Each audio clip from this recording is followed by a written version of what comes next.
Assalamualaikum warahmatullahi wabarakatuh. Sebelumnya, perkenalkan kami dari kelompok 5. Di sini kita akan melakukan pitch deck dari mengenai aplikasi tiketing. Di pitch deck ini kita akan menjelaskan mengenai strategi kita, keuntungan kita, serta masalah yang akan kita selesaikan dengan aplikasi ini.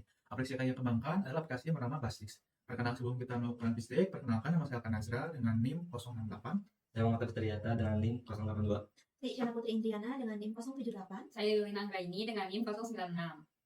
Oke, mari kita ke sesi selanjutnya. Kita jelaskan mengenai isu yang diangkat dari aplikasi ini. Jadi, untuk isu yang diangkat ini, kita mendapatkan masalah di mana banyak masyarakat yang tidak mengetahui atau terlambat mengenai event-event besar maupun besar dan lokal. Kesusahan ini dapat ditemukan dikarenakan penyediaan tiketing sama reminder pembelian itu sangat sedikit. Serta ada masalah di balik IO, di mana si IO ini mengalami kesulitan untuk mempromosikan event skala kecil. Nah, secara efisien dan detail. Nah, contoh ceritanya kita mendapatkan dari kayak pengandaian di mana ada suatu IO yang bernama Andi atau mahasiswa. Andi ini melakukan lihat postingan event misalnya musik lokal yang setelah acaranya selesai. Nah, dia kan merasa kecewa dikarenakan rasa kecewa ini itu disebabkan karena dia tidak mengetahui informasi event yang dia inginkan. Nah, di sisi lain panitia event sudah menyiapkan event ini mengalami permasalahan di mana dia tidak bisa bahasa ininya mempromosikan event yang dia akan kerjakan dengan baik sehingga terdapat masalah dalam penjualan tiketingnya. Nah, solusi yang sudah ada itu adalah ada toket di mana fokus yang pada event besar di penjualan di CEO, Goers itu katalog event besar, hiburan tidak banyak yang oleh komunitas, dan event berat tuh platform global yang kurang relevan untuk promosi lokal kecil. Nah, jadi tiga solusi yang sudah ada ini memang menyelesaikan masalah untuk beberapa problem, tapi tidak menyelesaikan untuk masalah-masalah yang epicentrik seperti penyebaran event dan lain-lain. Serta mengapa solusi ini belum bisa selesai karena beberapa aplikasi yang kita sebutkan dalam permasalahan sebelumnya itu masih berfokus pada event-event besar, tidak mencakup ke bagian UMKM.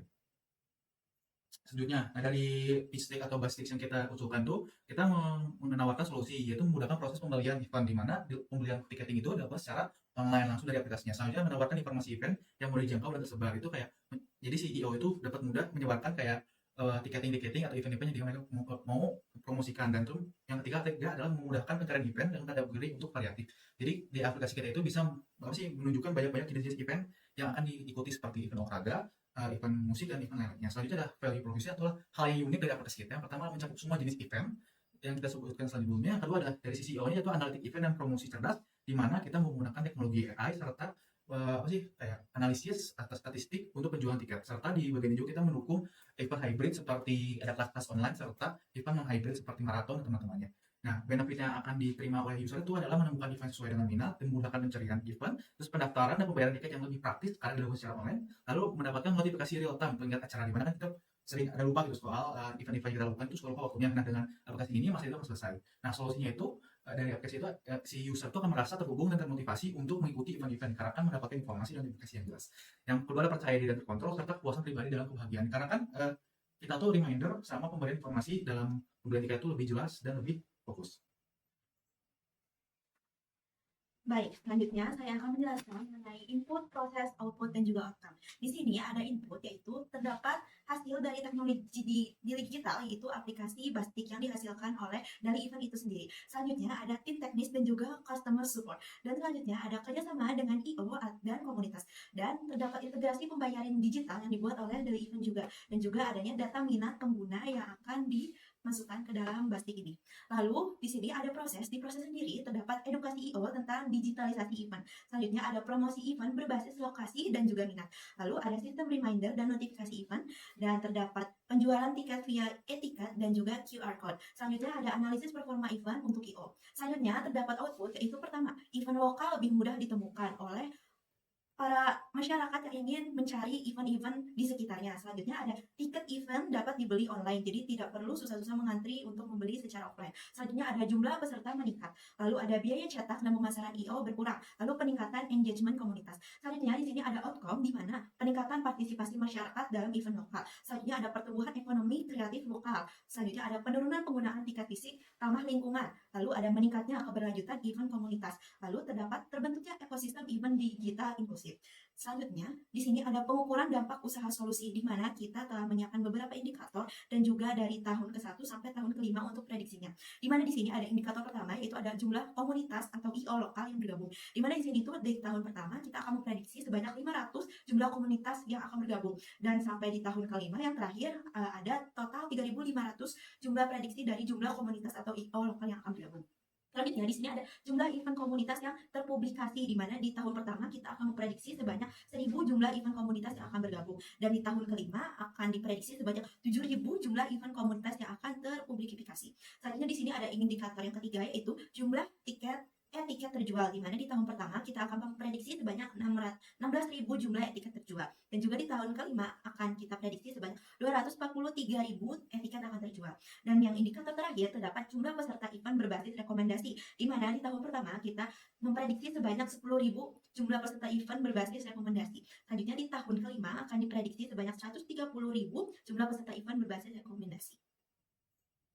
Selanjutnya di sini ada target customer dari Bastik sendiri yang dibuat oleh dari event, di mana di sini itu disembunyi skalanya berstatus persen, di mana di sini ada beberapa target customer. Yang pertama ini pelajar, lalu ada pekerja, event organizer, dan juga lainnya. Di mana di sini ada pelajar, kita mengharapkan sebanyak 30% dari pelajar akan menggunakan dari Bastik. Lalu di sini pekerja akan menggunakan sebanyak 20%, ada event organizer sebanyak 40%, dan juga lainnya seperti artis ataupun lainnya akan menggunakan sebanyak 30%. Lalu di sini ada stakeholder dari aplikasi Bastik sendiri. Yang pertama ini ada event organizer, lalu ada artis, lalu ada masyarakat umum, lalu ada sport enthusiast, dan juga yang terakhir ada vendor.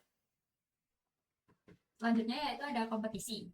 Dari pesaing langsung yaitu ada loket.com, yaitu platform tiket acara komersial dan hiburan. Yang kedua yaitu ada Eventbrite, yaitu layanan internasional untuk membuat dan menemukan event. Kemudian ada Gotix dari Gojek, yaitu layanan pembelian tiket dalam ekosistem Gojek. Yang terakhir yaitu ada tiket.com event, yaitu fokus pada event hiburan dan konser. Selanjutnya ada pesaing tidak langsung seperti Instagram Event Page, yaitu promosi event oleh komunitas melalui media sosial seperti Instagram. Kemudian ada WhatsApp Group, yaitu media penyebaran informasi dan diskusi event komunitas seperti WhatsApp Group. Yang ketiga yaitu ada Facebook Event. Ini pencatatan dan RSVP event sosial dan komunitas. Yang keempat yaitu ada Zoom dan Webex yang digunakan untuk event daring, seminar, dan workshop. Ada juga di dalam Discord. Yang kelima yaitu Google Calendar, yaitu pengingat dan penjadwalan acara pribadi. Strategi untuk memenangkan dari pesaing langsung ataupun tidak langsung yaitu dengan fokus pada dampak sosial dan komunitas. Tiket tidak hanya jual tiket, tapi mendorong partisipasi penggalangan dana dan jejaring sosial. Yang selanjutnya yaitu aksesibilitas dan user friendly, yaitu desain yang ramah untuk pengguna, onboarding cepat dan cocok untuk komunitas kecil hingga besar. Yang selanjutnya yaitu ada partner komunitas dan NGO lokal, memberikan loyalitas pengguna dan event yang relevan. Yang terakhir yaitu fitur yang unik, integrasi QR untuk check-in, donasi digital, peta interaktif event, dan profil volunteer atau panitia. Selanjutnya yaitu pemasaran dan akuisisi pelanggan. Acquisition, yaitu program Kobadula Dali, yaitu Dali Event menarik pengguna baru melalui kampanye media sosial, tiket gratis untuk pengguna pertama, dan program referral. Kolaborasi dengan IO lokal juga memperluas jangkauan event komunikasi agar lebih dikenal masyarakat, seperti dengan artis ataupun dengan influencer-influencer. Kemudian ada conversion, yaitu program Dali Event Prime, fitur pengingat event, katalog personalisasi berdasarkan minat, dan akses gratis fitur premium untuk IO, mendorong pengguna mencoba aplikasi dan menjadi pelanggan aktif. Yang selanjutnya yaitu ada retention, yaitu program royalty for lokal, yaitu program yang memberi poin pada setiap transaksi yang bisa ditukar diskon di aplikasi. IO dapat mendapat laporan performa bulanan, sementara pengguna mendapatkan akses eksklusif dan notifikasi event favorit untuk menjaga engagement jangka panjang. Yang selanjutnya yaitu ada sumber pendapatan, yaitu sumber pendapatan pertama, tahun kedua, tahun ketiga, tahun keempat, dan tahun kelima. Dan di bawahnya ada jumlah dari komisi. Untuk yang warna hijau muda itu adalah jumlah tiket, kemudian yang hijau tua itu ada komisinya, seperti yang tertera di bawah jumlahnya. Sumber pendapatan, komisi tiket event premium yaitu 80% pendapatan, dipotongan 13.000 dari setiap tiket premium yang dijual oleh IO. Kemudian ada kemitraan dan sponsorship, 15% pendapatan, yaitu dengan kerjasama dengan komunitas, UMKM, brand, NGO untuk promosi atas dukungan event. Yang terakhir yaitu layanan tambahan atau add-on, 5% pendapatan IO dapat membeli add-on fitur seperti desain template event, promosi di halaman utama, atau layanan support prioritas. Kebutuhan dan alokasi dana, di mana itu ada 3 jenis dari kolomnya. Yang pertama itu ada pos dana, nominal, dan juga persentase estimasi. Di mana mungkin pemasaran pada tahun pertama itu kita membutuhkan kurang lebih dari 20% dana, dan modal kerja itu operasional mungkin kita membutuhkan kurang lebih 59% dari total dana, dan juga rekrutmen gaji tim inti itu mungkin 45 juta per bulan, dan itu udah masuk ke operasionalnya.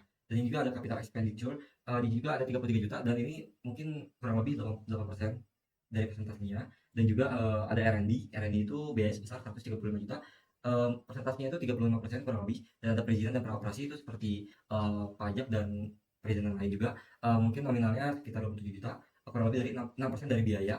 Dan kontingasi dan lain-lain itu mungkin 5 juta, 2% dari biaya, dan juga inventaris kantor ini opsional sebenarnya.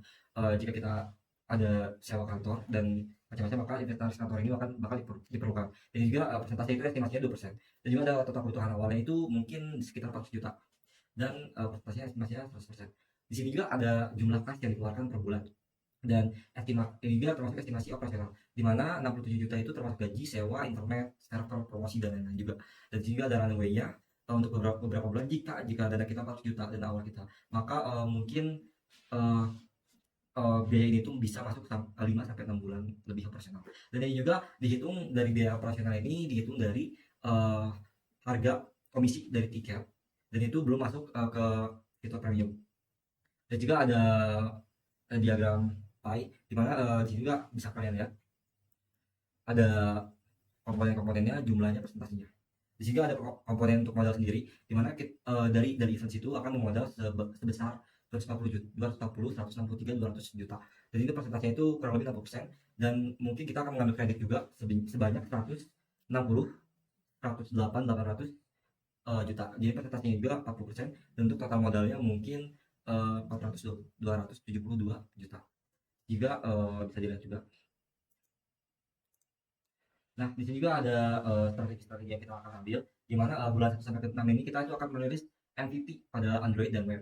Jadi harganya itu harga model yang premium dan juga tanpa komisi. Jadi kita mengajak IO secara gratis, dan juga kita itu akan mempromosikan dengan cara soft launching di 2 kota, kampanye awareness via Instagram, TikTok, dan media sosial lainnya.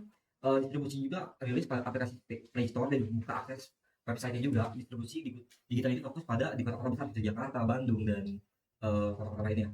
Aktivitas khususnya itu mungkin lebih ke webinar dan blog untuk edukasi IO. Jadi kita bakal mengedukasi dulu di bulan 1 sampai 6 ini. IO yang ingin bekerja sama dengan kita itu bakal kita buat dulu di webinar dan blognya itu, agar si IO-nya itu pada tahu dengan aturan-aturan yang ada di aplikasi kita. Dan juga kita akan mengumpulkan sampai 5-10 komunitas saja. Oke, dari kita akan masuk ke bulan 7 sampai 12, di mana kita itu akan baru di sini akan menambahkan fitur premium terbatas ya. Jadi harganya itu mungkin 1% 1-2% dari komisi yang akan dikenakan. Itu tuh untuk IO, dan itu fitur premium mulai dijual, dan situ kita akan mengadakan promosi secara grand launching iklan. Itu iklan digital berbayar intensif. Itu secara kolaborasi dengan 5-10 mikro influencer lokal. Jadi kita itu akan di bulan 7 sampai 12 ini kita akan mencoba merangkul influencer lokal dulu, karena kita mungkin di sini tuh masih agak meraba-raba gimana sih pasar ini dengan aplikasi kita, apakah menerima atau tidak. Dan itu juga kita akan merambat ke kota ketiga. Mungkin jika sudah Jakarta, Bandung, mungkin kita akan mencoba ke Jogja, atau mungkin kita akan ke daerah selatan. Di sini juga ada aktivitas khususnya itu mulai email marketing IO. Kita di sini tuh akan mencoba mulai agak lebih agresif marketingnya ke IO, dan juga kita akan mencoba untuk push notifikasi pengguna seperti optimasi UI UX berdasarkan feedback dari pengguna demo sebelumnya gitu. Di sini juga ada bulan 13 sampai 18, di mana kita akan mengadakan fitur baru. Jika IO sudah kita rangkul semuanya banyak, dan kita akan mengadakan fitur baru. Di sini tuh kita akan launching dashboard IO, filter lokasi event, check in QR. Di itu harganya itu mungkin paket langganan itu premium itu akan mulai ditawarkan kepada stakeholder kami gitu. Dan juga di sini juga promosi akan kita memakai strategi product awareness, targeting iklan, dan juga mulai masuk ke komunitas-komunitas yang agak sedikit besar. Di sini juga kita akan ekspansi. Di sini tuh kita akan ekspansi ke kota keempat dan kelima kota selanjutnya. Dan juga kita akan mencoba untuk integrasi ShopeePay dan pembayaran lain agar memudahkan stakeholder untuk menggunakannya. Dan juga kita dari sini akan lanjut ke bulan 19-24 ya, dimana kita akan mendapatkan fitur banding tiket. Katalog event ini personalisasi ke AI, lebih ke AI, dan juga evaluasi tarif komisinya itu mungkin akan ada paket untuk enterprise, untuk IO yang besar gitu. Kita di sini tuh mencoba merangkul dari IO yang kecil, lokal, dan juga sekarang mulai akan merangkul yang besar. Terus juga kita akan mencoba untuk promosi masuk ke dunia TikTok Ads, dan juga promosi konten user generated event. Jadi di sini juga distribusi penetrasi kota ke tier kedua dan 3 rilis versi iOS. Di sini mungkin kita akan mulai di tahun ketiga sampai kelima itu kita akan mencoba menguatkan itu aplikasi kita dengan cara aplikasi ini akan diintegrasikan dengan website IO dan ke white label tools. Di Di sini juga diferensiasi harga berdasarkan ukuran IO dan skala event. Jadi di sini tuh mungkin si harga itu lebih disesuaikan untuk ukuran-ukuran IO. Jadi harga itu tidak dipatok sesuai jadi misalkan IO yang kecil 5 juta dan yang besar juga 5 juta, tidak. Jadi tergantung skala si IO itu sendiri gitu. Dan setelah tahun kelima seterusnya kita akan mengadakan fitur premium enterprise, solusi event hybrid dan juga live streaming. Di sini kita akan mulai, jika aplikasi kita sudah banyak peminat, kita akan lebih apa ya, promosinya akan lebih besar-besaran, dan juga kita akan mungkin akan lebih ke promosi yang secara offline dan yang venue juga. Dan akan promosi ini juga akan langsung ke kampanye tingkat nasional, jadi ekspansi ke Malaysia dan Singapura. Distribusi juga kita akan kolaborasi strategis dengan platform event luar negeri. Aktivitas khususnya itu mungkin membangun ekosistem digital event ini supaya orang-orang itu jadi familiar dengan aplikasi ini. Di sini juga ada biaya produksi, proyek keuangan yang kami bikin. Mungkin ada di tahun 1, 2, tahun itu ada tahun ke-1, tahun kedua, tahun ketiga, sampai tahun kelima. Dimana yang kita itu memprediksi bahwa pendapatan ini tuh dari biaya hasil jual komisi tiket, dan juga pendapatan tahun pertama itu 408, 326, 400 juta. Dimana itu dari pendapatan itu tuh kita akan ada biaya produksi sebesar 310 yang tadi disebutkan, dan dari situ tuh kita akan mengambil laba kotor sisanya. Dari itu laba kotor itu akan dikurangi lagi dengan total biaya usaha, dan dari situ tuh akan menjadi laba bersih. Dan tahun kedua juga sama, laba bersihnya itu ada di 42, 341, 601, 6 juta. Jadi juga begitupun dengan tahun ketiga, tahun keempat, tahun kelima, dan tahun kelima ini mungkin laba bersihnya kita harapkan naik menjadi 60 juta, 925, 571 juta. Oke, sekian presentasi dari kelompok kami. Wabillahi taufiq wal hidayah. Wassalamualaikum warahmatullahi wabarakatuh.